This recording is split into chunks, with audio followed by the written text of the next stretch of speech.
Morning, everyone. Had a few minutes in between clients, so I came out. I think I explained I was here Monday. This past Monday? I don't know. The time is like speeding up, so I'm all like, okay, here's Saturday. Okay. So anyway, and I was in a room where one of the girls is moving out. I think I explained it in the other video, and had an energy that did not feel good, and ended up having to sit down. It was like a real yuck energy, and plus I hadn't protected myself, so that's my fault. I've got to remember, when you're wide open like that all the time, I need to remember to seal my aura and be more aware. But I was definitely aware of a nasty energy when I walked in that room that she's moving out, and my girlfriend is decided to take it. That's an esthetician. So anyway, I didn't ask her if she felt any energies, but I do know that it was a incubus succubus type of energy, and probably a little bit of gremlin goblin. And I do believe I have a sense and did get where it came from. I just, out of respect, I'm not going to say.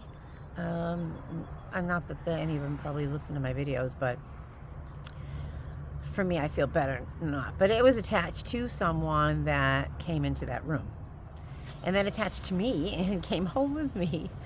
I had to sit down when I got back into my salon, and then had to go home not long after that, and then had to do some energy work, and come to find out that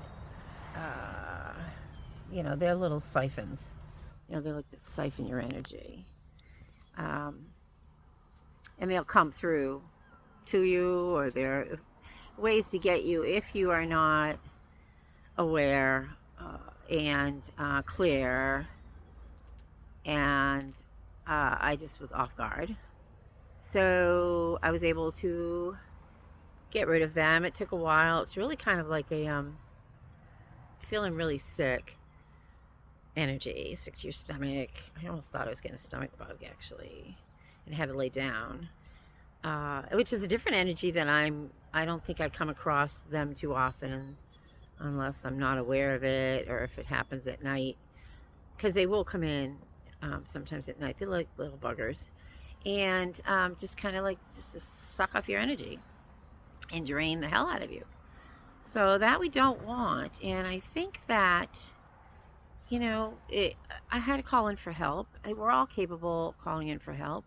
We do enough for them, especially being in the SSP.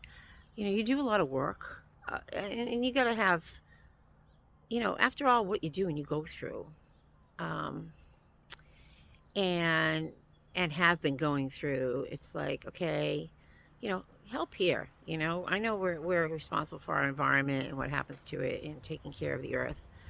But these type of things are unacceptable. It's like, get in here and you help me.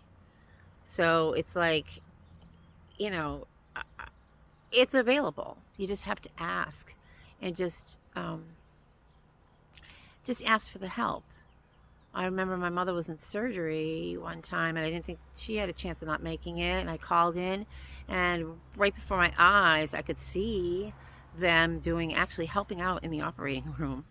So there was some very high beings that were in there helping out, and she made it through fine.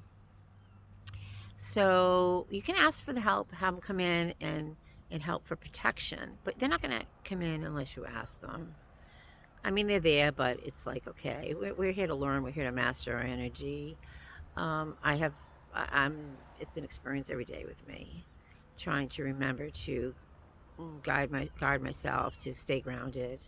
And that's the problem when you don't stay grounded. And I have the ability of going in, of entering into someone, and can feel everything they're feeling. I've had that ability for a lot of part of my life. That's how you run into problems when you don't know how to work with that. and how to master that part of not melding your energy with someone else. That's how I've ended up in bad relationships. That's how I've in relationships of all kinds, women, men. So learning to be aware, even though there is chaos going on, mastering it. So anyway, that was the energy that I experienced, and I probably will bring it up. I couldn't get in the room, so I did ask for help for right away. So I did ask for help of a team that came in and did some clearing in that room because the door was locked and I couldn't get in, and I couldn't get a hold of my landlord that day. So at least it did some clearing because I think it is lingered through the building. So anyway, it was interesting. It was an experience. It was a learning experience. And it's not the first time I've gone through that. And I've got to realize too that working on my own stuff, that I'm going to be carrying things too. It's not always just from, everyone else. I have stuff that gets attached to me too because and bring it in because I am not keeping myself protected. So it's a lesson we all go through and learn. But so anyway, I just wanted to touch on that subject, and I just keep plugging and working through my stuff, and just remembering to stay in my body and be aware of what's going on, because see how fast that can happen. And the higher your frequency goes, the more it's going to happen. So the higher we raise our frequency, the more we're going to get that stuff, and the more light you hold, the higher you get, because that's what they don't want you to do. They don't want you to raise your frequency. So, and I do find that I mentioned the ionic bath for the feet, and that really works really well. I found that I feel a little bit better with it. And it's just the beginning. I have a little bit more to go. I think it's like 6 weeks of every 3 days, but I would definitely give it a try if anybody's interested in that. I got it on Amazon, Ionic Foot Bath. So anyway, I hope everybody has a great weekend. It's a Saturday here, and happy St. Patty's Day, whatever you end up doing. All right. Have a good afternoon and good weekend. Bye.